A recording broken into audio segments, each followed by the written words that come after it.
Welcome to Word Blindness, Dyslexia Exposed. I am Juliette Hahn. I'm here with my co-host, Brent Sopel, and we are here to change the narrative. We want to educate, but we also want you guys to understand what it is like to be dyslexic and how things can change. So join us every week for Word Blindness, Dyslexia Exposed.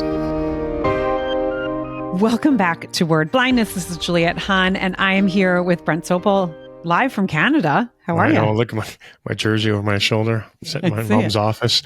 I love it. Yeah, I can see you're in your mom's office. Yeah. I can see the there's my jersey. Wall of me. Oh, I love that. That's a good mom. Okay, so we talk about this all the time, that we kind of talk before we record just to see what we want to talk about. And there's so many different things. And sometimes it's really hard to break down like what we really want to focus on today. However, we kind of came up with, because of different dyslexia spectrums, right? We talked about that. There's major spectrums, there's a little less. All the people that we talk to, all the people in our families, kind of, it's interesting to dive in. And so we're going to dive a little deeper into dyslexia. And we did a little research, and you guys are going to get to hear me read a little, which could be very frightening. When I talk to anybody outside the dyslexia world, I just thought it was flipping your B's and D's. So it's going to take a step deeper, and what are the correlations that kind of run, with different things in dyslexia. And people are like, oh, really? I didn't know that. I didn't know. So trying to broaden their eyes in a little bit more of what comes along with, with dyslexia. Yes, there's severities. The most severe dyslexics will never read a day in their life. Yeah. So, and everyone be patient with my slower reading, but I have read this a couple times. So I was not as like, when I first read it, I was like, wait a second, I can't read that on camera because no one's going to understand. So I'm going to do dyslexia symptoms include, and we can kind of break it down, and then let's go through kind of the ones that we didn't even realize, like double deficit dyslexia. Triple D, lead us off. Yeah, exactly. Okay. So dyslexic symptoms include difficulty learning new words, delayed speech development, which is very interesting because that is a big one. But like, I didn't have that. My son didn't have that. He spoke really early. And so it's interesting. Again, this is the spectrums, right? Difficulty with rhyming words. Again, he didn't have any of that. But you would talk about, you could never do your nursery rhymes. My nephew could never do it. I got to make my own words up now. Patty cake, bigger, roll it. I'm like making my own. I've had to make up my own words completely. Absolutely. Yes. Confusing letters from each other, which is, I do that all the time, which is annoying. Reading below expected level for age, grammar issues, problems with spelling, poor sentence structure, lack of phonemic awareness. I think I said that right. Avoidance of reading out loud, difficulty copying words from a secondary source. We have actually made jokes about that because that is torture. But think about in school, like oh my gosh, when it's on the board and they want you to take notes, that is almost impossible for a lot of dyslexics. I mean, I go back and I think, that's probably half the reason why I sucked so bad, because I couldn't take the notes. Now with IEPs, you can get that in your IEP. Like the teacher has to give the notes that were on the board. I mean, oh my God, I still get sweaty when I think of that. If you take two pieces of paper, for like, if somebody hands me a business card, I can't take the email on that business card and put it on my computer. I'll get it wrong 10 out of 10 times. 10 times. It's so fucking annoying. Well, people, I've had arguments with people non-dyslexic. If you had two pieces of paper side by side, just write on the paper next to it what that says. We fucking can't. What part of, it is, and this is what the embarrassment part. It looks so easy for you guys. You just can't copy one word to there. No, no, it takes a lot to do that, and that is. Think about the business world, think about anything to do that. I mean, as you said, there's so many times where I'll copy and then I copied it wrong and then I get it wrong. So like and that's where, and I know you don't use it as much, but I think you do with this. That's why I will copy things off the computer. I'll do that copy paste and put it in there because my friend. 100%, right? I can't do that. Like that is something that takes a lot of time. And it actually, when you just said it, I started getting like, I could feel my heart starting to like really speed up. And that's, we're talking about these things because it is mentally exhausting. And I think we've talked about this, and there's no there's so much embarrassment that comes along with this. That should be simple. And in our head is, why can't we? Why the fuck can't we? What's wrong with us? Right. And then you're having somebody tell you can do it, and you can do it, or, try harder. It's like, and I'm laughing because obviously I've gotten to a point where I'm fine with it, right? Yeah. I know, but put yourself in that kid's shoes where the teacher's like, just do it, focus. I mean, I can't, oh my God. If a teacher said to me again, and you guys have heard our story, so I'm not going to go into it, but just focus. If you paid attention, I am paying so much attention that actually my eyes hurt because I'm paying such attention. I literally can't do it. No, and again, that's why we're kind of taking this, step a little bit deeper for some more understanding, because if you tell a normal person that you get the email wrong 10 out of 10 times, and a lot of times I don't know I got it wrong till I get the, send back email. Oh, this email is, fuck. Finder with sender cannot be found. And I mean, again, it's not only frustrating, but it's also time wasting. And when you have a lot of things that you're trying to do, it gets even more frustrated because you're like trying to do that with that extra, with the extra brain effort. So, all of that you just said, it made me actually frustrated and angry. So now I'm going to go into what I'm going to do is highlight the names, and then instead of reading the paragraph, because that's not going to be fun, I'm going to read the bullets. Again, way easier for me to do than read a paragraph. I can't follow it, and it's not going to be pretty. Again, to add on that before you sub there, we work in bulletproof. Here, bang bang. That's how we have to read. So, you want to send a long email, with your punctuation. Take your punctuation out, and you go fuck yourself. Just bullet points. That's all we can process. No, totally. And saying that, if you are in the workforce, if you're doing something, if you're listening to this, you're not dyslexic, but you're in the workforce and you're like, maybe that person's dyslexic.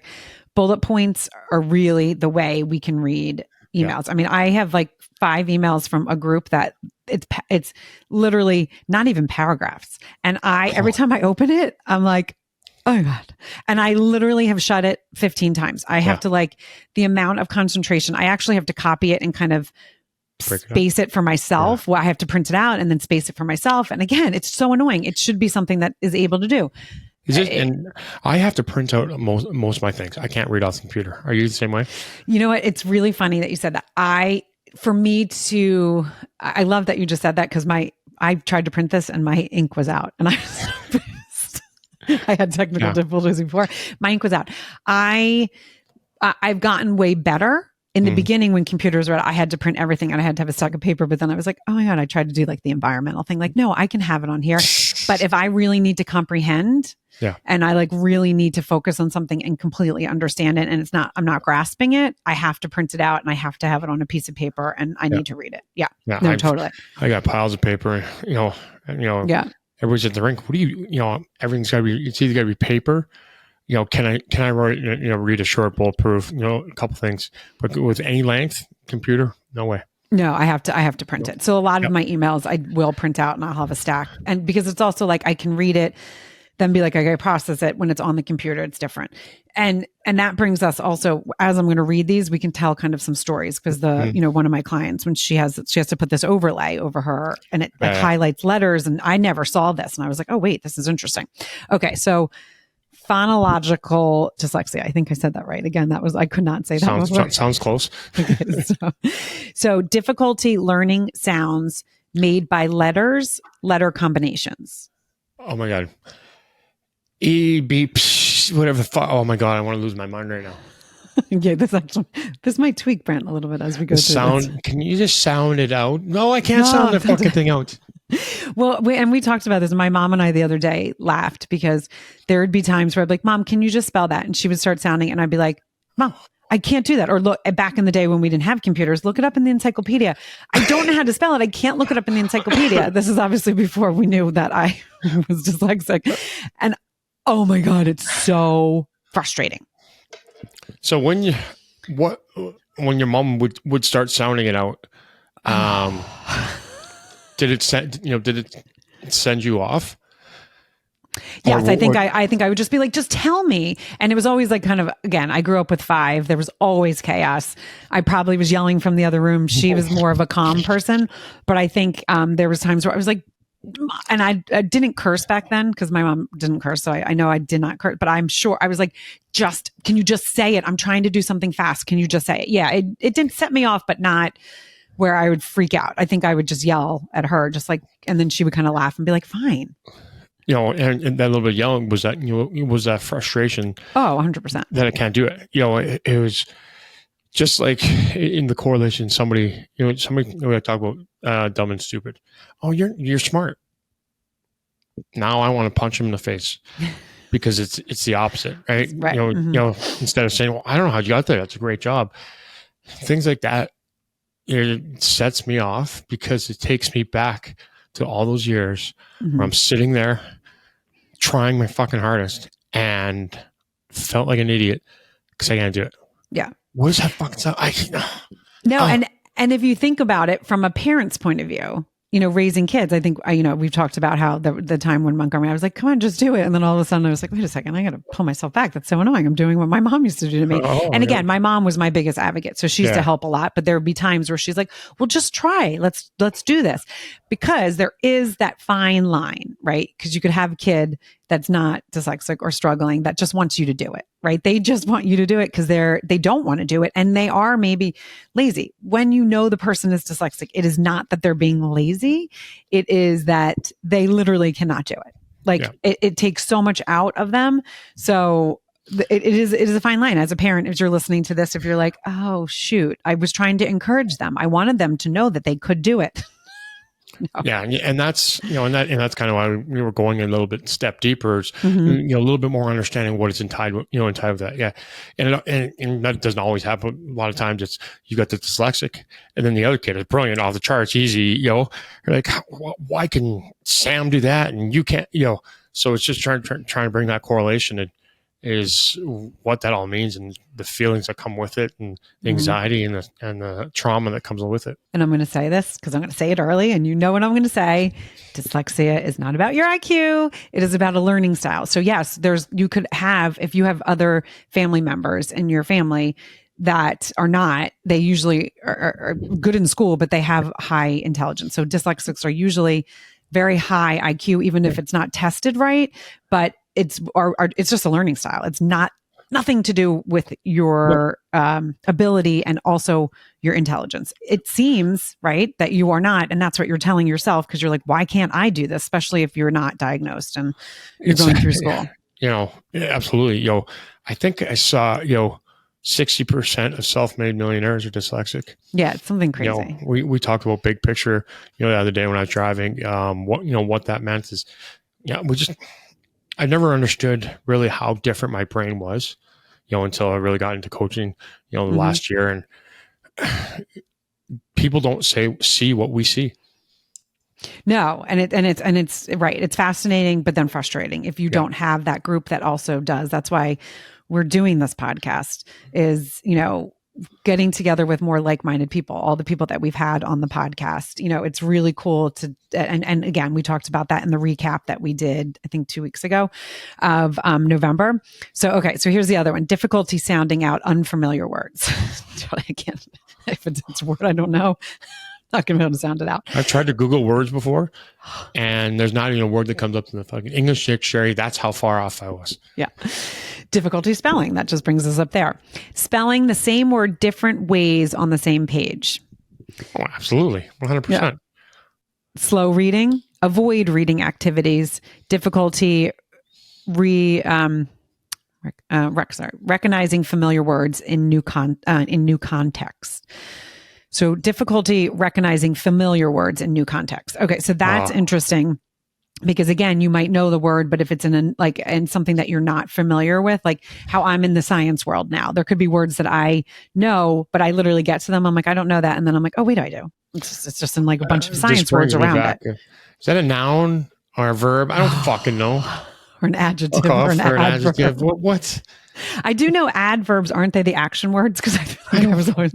I don't know. There's only one there. No, that's an adjective. There's only oh my like God. there's only one why. Like I think I actually just said that wrong, which is hilarious. So all my English teacher friends, so sorry. I got no, like, oh, you didn't spell there right. I'm like, there's only one fucking there. Leave me alone. Mm-hmm. Okay. So that's phonological dyslexia. Okay. Another one, rapid naming dyslexia. Okay. Now, when I was reading these, I was like, I couldn't pinpoint exactly. Like, I think phonological dyslexia seems like that's exactly me. But then there's a couple other bullets in these other ones that I was like, oh, I guess I'm similar to that. But again, there's spectrums. Yeah. Just like with anything, there's spectrums. So rapid naming, dyslexia. I'm going to read the first sentence here because I thought this was interesting, and I don't think I had that, but then there were some of the bullets. But people who struggle with the ability to rapidly name colors, numbers, and letters when presented with them may have rapid naming dyslexia. Okay. So it's like linked with reading speed and processing. I totally have that, but then I was like, some of these bullets don't. So difficulty retrieving words.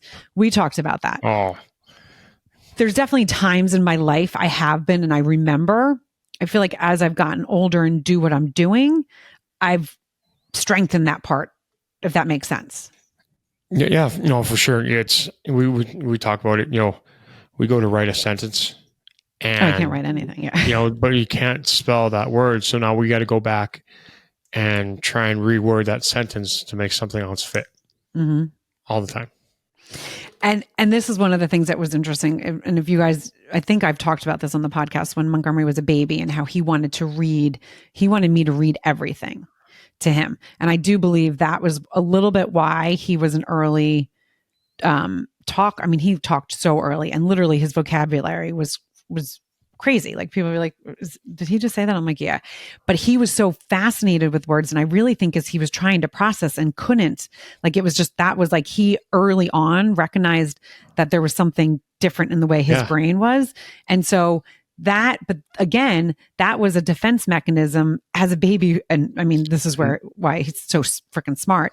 He already realized. And so he built that vocabulary up kind of before it got to be a point. If he didn't have me as a mom, and I literally read everything, even though it was painful, would it have been different? It could have, right? So like, that's like, I mean, we could go down all that, parenting. It's so fascinating. And that's what we talk about. We always talk about, your favorite rate, review, share. And we talk about how much we struggle and share those people because you never know. Mm-hmm. That was a defense mechanism. As a baby, he was just born, came in this world, and then he knew he was different. And he was building that vocab. So by 9 months, when he was pointing, he would scream if I didn't read it. I'd be like, God, you're so bossy. I wonder where gets that from. Fuck. But that's how early we struggle. I always say when we grab that first book is when we start struggling. That's why we struggle harder, longer, and deeper than anybody. And and that is a prime example of him building up a defense mechanism at 9 months. Crazy. So frequently substituting words or leaving words out altogether. Oh. Now, I know you do this, and I feel like there was, again, times in my life where I definitely did that, but if I'm reading, yes, 100%. Text message. I'm like, I got to return text. What the fuck does this mean? Oh yeah, I forgot the next 2 sentences. Yeah. Right. If I'm texting or typing, not as much as when I'm verbalizing, but like we talked about, like songs, my kids will always laugh at me. They're like, that's not what it says. I'm like, oh, I always had like my own. No clue. Like, my words are not even the same hemisphere as the right words of that song. But right. I'm going to jam out and you're going to like it. Exactly. Slow to respond orally. I have to think more about that because I guess that's like a whole processing, and it depends on the. Well, it's funny. So if a lot of times, if somebody's like, okay, listen to the words of the song, I gotta turn my head, stare at the ground, and focus so hard to know what those words are, and it kind of goes, I have a hard time understanding anybody, with an accent. So I got to focus so hard that on getting it because it's those little things. Yeah. So slower to complete reading or writing assignments. I mean, I feel like that's with all of dyslexia. So yeah, I don't know why that's like just in this one. Yeah. This is actually funny. You're going to die laughing. Make up nonsense words in place of real words. So rapid naming dyslexia could be a little stronger for you. 100%. You know, every team that I coach, I don't know one kid's name, and I've got all Disneyland to cell phone, toothpick, face off, shish kebab, and you know, Tommy Two Tone and Fred McGregor. What the? Yeah. That because so I cannot do names. No, Harem Hockey, their last names in front of me. I got no idea. Cannot do it. God. Zero. Nope. Yeah. And then using gestures in place of words. I feel like this is more you. It's not me. What do you mean? I'm Italian now. I talk with my hands. You know that word. Yeah. Yeah. Okay. So now double deficit dyslexia. Okay, so this is, I'm going to read a little bit of the sentence here. A person with double deficit dyslexia struggles with two aspects of reading. These two aspects often include naming speed and identifying the sounds in the words. This type of dyslexia is a combination of rapid naming and phonological, and it is not uncommon. However, it is largely regarded as the most severe type of dyslexia. Symptoms of double deficit dyslexia include poor naming speed, rate when asked to recall words, weak I can't say that word, phonological, there we go, awareness. So I never heard of it brought to that, but I guess you got all of it. But again, you can have levels of it, but this is probably, if someone, as you said, if you're severely dyslexic, you're not going to, really be able to read. You probably can read a little, but not. Well, and this is why, we talked about the story about, board games or, so if someone says, let's play a board game. Oh my God, the anxiety, because now what you just went through, it's, naming correlations, like think of Jeopardy or Wheel of Fortune. I have no, the anxiety, like if it's not Go Fish, I'm out. I got no idea. I can't do it. The anxiety just, that comes along with it, to sitting there and trying to find the correlation, that word, oh my God. But then also think about tests. That's why it's like, you could, how many times, and I know I would know the answers, right? I'd be like, okay, I got this. I maybe studied at home, and then I would go and I literally my brain would go blank and I would fail the test, fail it so bad that they were like, you didn't really put in any effort in. And I'd be like, oh my God, I had it at home. I knew everything, but my brain literally shut off because they changed a little bit of the way they delivered the test. And I didn't get it. We're focusing so hard on that little word or that little sentence that it just explodes where we have nothing. And it's the self-esteem explodes with it too. Why? What's wrong? Why can't I? Yeah, this is interesting. This paragraph is too big, so I'm not going to read that, but I'm going to read the first. So surface dyslexia. An individual who can sound out new words with ease, but fails to recognize familiar words by sight may have surface dyslexia. So in this case, experts believe the brain fails to recognize what a word looks like in order to process the word quickly. So this type of dyslexia affects words that need to be memorized because they don't sound how they are spelled. Oh my God. Those, I can't, there, who, which, what. It's fucking English language. Then, or that's then, why there. I speak Canadian, yeah. Yeah. So this is difficulty with whole word recognition, slow to read, avoidance of reading activities, difficulty with spelling, difficulty reading words that don't sound the way they are spelled. I can't do that at all. Difficulty reading new words by sight. So again, all of these little things. I feel like we have all of them, but one is maybe like rapid naming. I don't know that I struggle as much in that as you do. And so it's interesting. Then there's visual dyslexia. Okay. So this is interesting. And I feel like I don't have. And I think we've talked about this. Okay. So when a child struggles to remember what they saw on the page, they may have this aspect affects visual processing. No, I have a little bit of that, but in the bullets, it's not as much. Let me read the last thing. Visual dyslexia will affect the ability to learn how to spell or form letters because both require the brain to remember the correct letter sequence or shape, impairing the learning process. So text appears blurry or going in and out of focus. I don't know that I have that as much. Maybe when I was younger, like difficulty tracking across the lines. I do. Like if it's a big paragraph, I can't follow it. Difficulty keeping place in text, can't do that. That's why reading out loud, like if I'm not like with my finger. So I do have this. But you know what's interesting? And if you think about when your daughter was young, like, you know how they would put like a card to like, they would put it to cover there. So it was a sentence that drove Montgomery crazy. He didn't like that. He needed to use his finger because when it was that way, he didn't like just looking at it that way. So that's like an interesting processing of the brain. You know, because that only blocks the words below. It still doesn't keep it specifically locked in on each word, which your finger would compared to that paper. Yeah, so I have to take this back. So I definitely, because then text appears double or alternating between single and double. But headaches or eye strain associated with reading. I get the worst headache and my eyes like want to pop out of my head. And that's, and then that goes back to when I say the most severe dyslexics will never read because, when we read out loud, words will appear that aren't there. As you said, letters start, blending in.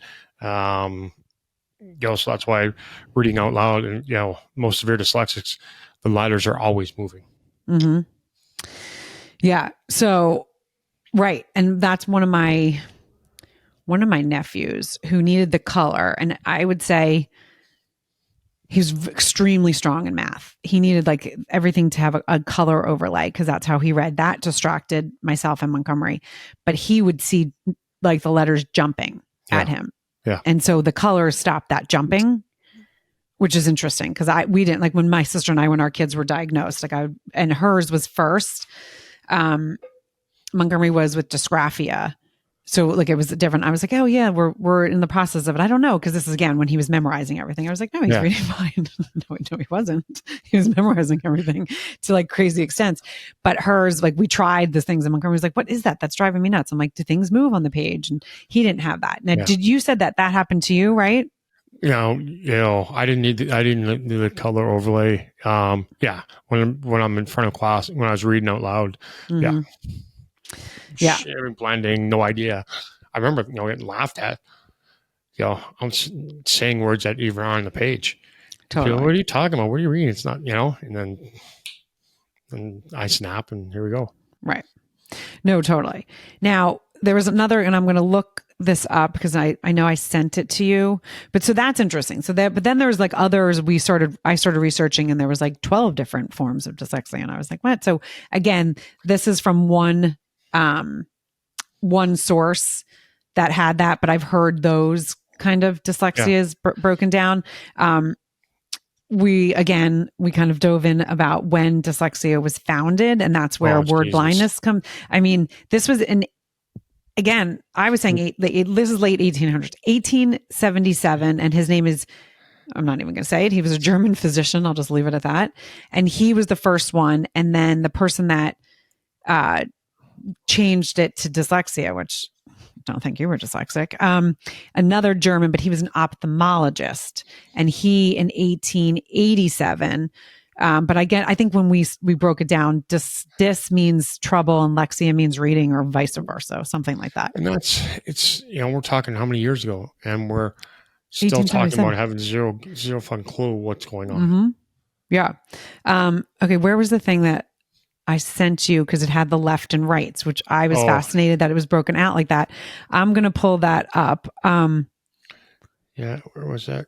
And I use this. I talk about this all the time. Yeah. So I want you to tell your stories about like also, oh, you have it? No, I'm going to look it up. I Kids use with, left, yeah. I use left and right all the time. I come across it all the time. Kids don't know, adults, dyslexics, a lot of us don't know our lefts from our rights. I've got kids that play hockey. We got to color the thumb on their glove a color. So, if it's his left thumb, they know where to go. They know what the left side is. Mm-hmm. People look at me like you got 10 heads when I say these things. It's, I've got kids that are 16, 17, 18, don't know their lefts from rights. And I still don't, and I'm turning 50. I have to literally go like this and make an L. And it is maddening. Yeah. And these are, again, we're having these conversations because, look how many correlations are with these little things that you'd never understand. But the frustration and anxiety that, builds up with that. I've got, tying shoes. It's fine motor skills. I've got, kids that are 12, 14, can't do it. So we've got, parents are like, okay, what do we do at hockey? How do we, we can't come in there. You can try. They can't go and tie their kid's shoe right at that age. Yeah. But it's our fine motor skills that, being clumsy, that's, right. the China shop. Well, that's what we used to call Montgomery lead hands. And now I know it's his dysgraphia, but he literally would come in to like hug or kiss. And when Truman was a baby, he would literally come in to like, and it would be like slow moving. And then all of a sudden it'd be like, boom. And it'd be like, oh, like we called him lead hands because he would also knock everything over. But that is all little symptoms that you don't think about, right? Bull in the China shop. I used to, like, my parents could not bring me into like nice places when I was little because I was like, well, let me touch this and things would all break. I was like, no, you cannot. Keep your hands to your side, Juliet, especially you. Yeah. And those, again, we can't help ourselves. It's, the dysgraphia side of things, writing, it looks like chicken scratch, can't read it. We cannot make it better. We can practice for 1,000,000 hours. It doesn't get better. It's how our brain is wired. So, I had a parent, I'm going to put him in writing class, after school. Oh, it's not getting better. It can't get better. It's the way your brain is wired. Mm-hmm. Yeah. So here's that. This was the other list because it's not all of it, but like we talk about the left and right. So I've talked about it, doing, and I want everyone to think of these little things on the sports field, right? I always went the opposite way. I would always get yelled at, especially if it's like, no, go left, no, go right. My dad always coined, and I loved it. He'd be like, your other left. And then I would go my other left, especially when I was learning to drive. Right. And my kids, again, we can joke about it because I'm okay with it. But I think when someone's not okay with it, you don't joke about it. But like, even as an adult, like if I'm driving and if I didn't have the Waze up, thank God for that, because I wouldn't know where I was going at all. And left and right, I can't think quickly. I have to stop and think. And doing yoga, since spring, there's some days where I'm literally, actually on Friday, I was facing, and I had my eyes closed, and I opened my eyes, and I was facing this gentleman. He's like, you're supposed to be the other way. And I was like, yes, sorry. So sorry. And I had my eyes closed, and he was like chuckling because literally everyone was facing the I have to think so hard on that it is frustrating, and it could be embarrassing, but it is what it is. Right. But that's, the word, you're always lazy. The exhaustion it takes, okay, left or right, to sit there and go into your brain and try and figure, so it's, dyslexics are always the hardest worker. Yes, you guys can't see it, but the energy that we've got to output every single day. I had one mom go, why does my dyslexic one, 2 kids are in college, or excuse me, in high school. One's going to bed at 9 o'clock. The other one's going to bed at 1 in the morning. I'm like, the dyslexic's going to bed at 9 because he's exhausted. And it's that mental exhaustion that is 100 times worse than physical. It really is. It really is. And I want to bring it back also again to different things, because we talked about in last, I think it was actually the episode that went out last week, but we had recorded it back in September. And it was kind of like, And there's a clip out in social media that I was like, if Timmy is not reading, he's not a summer birthday, right? So there's like little things to think about. But these are also little things to think about. Yeah. Because I know when Montgomery was a baby, again, the pinching, the grasping, like we didn't sit around, like people were like, did you sit around and do puzzles? And I was like, no, we're out running. I'm not sitting around coloring and doing puzzles. I physically do not want to do that. Right. No. So we didn't do that, except when he was going to eat. It's really interesting now that I think about it. My sister and I talk about this all the time. He didn't use his 2 fingers. He used his entire hand and shoved food in his mouth. Right. That itself, now again, that can be a developmental. It does not mean it's dysgraphic or dyslexia, but those are little things to think about. Again, Montgomery did not have a hard time with nursery rhymes. Now, my mom was with us a lot, and my mom was a kindergarten teacher. She basically spoke in nursery rhymes, so he could memorize that because he was very, what is the, not oral, very visual. No, because he could hear it. So the other one, audio. Thank you. he that's how he learned, like through audio. Sam went 10 miles. I got no idea where the hell Sam is. Yeah, totally. Leave me alone. But again, right? But that's those little things. Yeah. So, and I remember my mom saying, because Bradley, my nephew, the alphabet, my sister's like, he constantly misses the alphabet, where I sang the alphabet to the kids when they went to bed. So literally they knew it all the time because of just the way I parented. So we didn't know, again, how dyslexic he was because of all the things that we were doing, not on purpose. So you might not see that. Can you start in the middle of an alphabet? No. Oh my God. I have to go A, B, C, D. Yeah. Okay. I think I told you this one time when we were with Montgomery in soccer. He had to go for a concussion thing, and they asked him to go backwards on the alphabet. And I was like, can't go forward. I can't go, and I don't. Well, that's why I go. I go. I'm sorry, I don't have a concussion. I can't go backwards. And the doctor looked at me, and he actually, I did not like this doctor. We never went back to this practice, but he was like, "Mom, you need to stay out of this. Like, if he has a concussion," I was like, "No, if he has a concussion, let's call it what it is." And I'm happy with him sitting out. But if you're going to give him saying he has a concussion because you're giving it, then he tried to have him spell something, and then he did a math problem. And I go, dude, I think you need to think about this. We're dyslexic and dysgraphic and dyscalculia. We can't do that even if we didn't have a concussion. And the guy was a dick. Like, I was like, whatever. But those are the kind of things. Math problem? Yeah. Oh, I mean, literally Montgomery's looking at me going, Mom, stop. Because I was like, I wanted to rip this guy's face off. Yeah. I was like, I can't do that math problem. And then obviously the doctor thought I was stupid, which then pisses me off even more. I was like, Jesus, okay, whatever. But those are the kind of things that you don't think about. Like, again, right. And so that's why, like, games and all those things that people say is because I have to go A, B, C, D, E, F. Even when I'm spelling even my son's name, I have to go MONT. Like, it doesn't come naturally and flow for us. No, we got to start at the beginning, no matter what it is. If you count 1 to 10, I can't start in the middle. I got to start at the beginning, alphabet. It's the way it works. We got one, two, so try having that, try exhausting. Like my kids were young. I'm like, past grade 1, it was, couldn't do it. Homework out of my league. Nope. So I was like, please go ask Dad. And Dad was in the city working, and he's like, I got to call Dad. I'm like, no. Yeah. I mean, so those are all the things. And that's why we do this podcast, to kind of break it down, to have people think about it, but also, again, to be aware if there's, if you struggled, but you kind of are like, oh, I got by, because again, we talk to people so many times, right? Whether it's a kid, and then it's like, well, there is a lineage. This is hereditary. So, and that's like my favorite thing to do. Be like, who hasn't? A lot of times people are like, I don't know. I'd like it. That's not something that we go through, but someone's going to get it. Yep. And it's, where did it come from?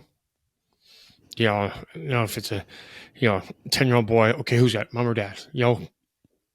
Because then you can see what their defense mechanism, what they do. And if the younger kid just get diagnosed and the parents don't know, then you can start connecting dots. And that's why we're talking about these. Oh, I do that. Oh, I do that. You don't even realize the things that you do. And your defense mechanisms, our answers are why. Talk about the erasers. Oh, right. Oh, I was like, I don't know what you're talking about. Like, this story is unbelievable. I just, this is insane. baffling. Yeah. So one of my clients, who's dyslexic, who really, she's like, no, I don't really talk about it because it didn't affect me. And we can dive into that later. She was saying in geometry in 10th grade, she's like, I couldn't literally see the board and the shapes. She's like, so, and she was a good student, but as she said, I was like, okay, I want to know a little bit more about this. Cause you guys know I was not a good student. So it always fascinated when someone like with dyslexia is a good student. I'm like, okay, I want to know your processes. And usually it's, not that I did not work hard, but they work like there's an even more insane because they have a little bit more of a perfection. Like I was like, okay, I failed this, whatever. Let's move on to the next thing. Like I'm not going to be good at this. A little bit more of the realist, right? So she brought the shapes so if it was a cylinder, circle, triangle, whatever geometry, I hated geometry, but whatever it was, she got a box and had erasers so she can put them on the table and see them there because she could not see them on the board. And I said to her, I go, oh, so you had a teacher that really cared, right? And she goes, no, I did that on my own. And I said, what do you mean you did that on your own? You had the self-awareness to be like, okay, I can't see it here, but I know if they're in front of me, I can see it. She's like, yeah, because I was struggling and I was not going to fail. So she went and did that on her own and then had to like, whether it was a parent or whoever was like, had to talk to the school, like she needs to be able to bring these in. Cause right. You could have a teacher that's like, oh, that's distracting. Yeah. You can't do that. There's certain things. I don't get it. I do not get it. Like, and that's the intelligence part that you always talk about. It's not about, about it. It's usually hierarchy. Like that is fucking brilliant. And, to be able to go and I don't see up there, but I'm going to go do this. It's insane. It's a self-awareness. I mean, it's a self-awareness. And I could be saying that incorrectly using that term, but to me, that's like, she understood because she's also one that listened to this and was like, I always thought I was like a witch and like, because I was so intuitive and I knew I could see things. She goes, but then every person you had on your podcast and you always say, I just have a knowing of things. And a lot of times it happens. And I said to her, yeah, that's really cool. So she's starting to she's like, I'd never really thought about and I guess, I don't think she ever had an official diagnosis, but she, doing all of this now, kind of looking back at things, she's like, I'm 100% dyslexia, but so dyslexic. It's fascinating. And that's, again, it goes back to how smart, we are, to be able to do that, have the awareness to, to do that, to, Montgomery to start memorizing at, 8 months old, that's, we just learn differently. So that just shows you how brilliant, some of the dyslexics are and can be to thinking that way. Because I'm struggling, not paying attention. I'm out. So yeah, right. It's amazing. But then I also want to take it down with a couple different things for you, because because I've also done it where it's like, okay, well, I didn't do well in school. I know some dyslexics that did really well in school, again, because they had that, it was kind of this perfectionism thing. And for a long time, and again, we talk about this all the time on the podcast, like there's things, our strengths and weaknesses.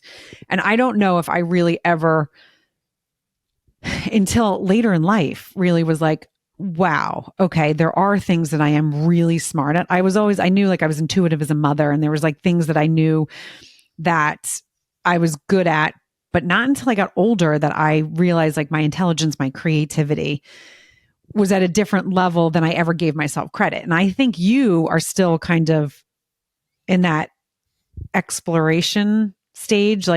You played hockey for 18 years, right? You don't look and think, and I know you're laughing at me because you're like, oh, here she goes. Here's PhD.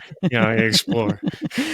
Yeah, but I think you are just coming into where your intelligence and what you're meant to do in life. And again, I'm going to be a little unicorny here, are starting to come together. Yes, you had the amazing pro, hockey, very successful Stanley Cup, all of that. And we talk about on the podcast that you really think that gave you a leg up because the way you saw the ice. So your dyslexia definitely played a part in that. But since you've been out of the league, you haven't seen where your dyslexia has been a positive. It is. Other than connecting with people. Yeah, there's no question. I obviously, I played hockey for 40 years. So I think the hard part for me is being misunderstood every day, because what we see is very different. And people are like, what are you talking about? And, I'm like, oh, this is what's happening. This is what's going to happen, a month later, 2 months. People are like, how the hell did you know that? Like, so I had to use, I've had to learn who I am in my brain so much more, being out of hockey, no question about it. I still obviously don't think I'm smart. I was told I wasn't for my, whole life. So you don't flip that switch. But that's why I talk about these things so that a kid never feels the way I do every day. So you have that understanding of what this correlation is, and that self-esteem aspect is that you can do it. You're doing it because of this. There's a reason why. Everyone always says, "Oh, when you get that diagnosis, did you feel better?" So there's always intangibles and defense mechanism, and pros and cons and weaknesses and strengths. In this whole package, it's just trying to get everybody aware of it. Yeah. All right. Well, I love that. I think that we can leave it here at 45 minutes, which is amazing. 17 minutes late. Yeah, I know. I had some computer issues. And that's why I didn't have my thing printed and all that. It's a little bit of a fubbly morning on a Monday. So again, Brent and I talk about what can you do, right? How can you support us in this? There's the Brent Sopel Foundation. Definitely go over there, brentsopelfoundation.org, but also share this. Again, you might be like, oh, this is interesting. It might be bringing things up in your own mind. Like, let me kind of do this self-reflection. I mean, self-reflection is so freaking important in so many aspects. I don't think people give it enough talk about it because self-reflection is hard. It's hard. It's uncomfortable. It's not, it doesn't matter what. It's just like rewatching this. You got to listen to yourself. It's piercing hearing yourself repeat, but you have to. If you don't self-reflect and change and adapt, and grow, you're not going. It's going to be a hard, long life. Yeah, it really is. So, rate, review, but share this with as many people because you do not know who is struggling, who is maybe having a child, a cousin, aunt, neighbor, someone that's struggling behind the scenes and needs to hear this. And we will see you for another episode of Word Blindness, Dyslexia Exposed.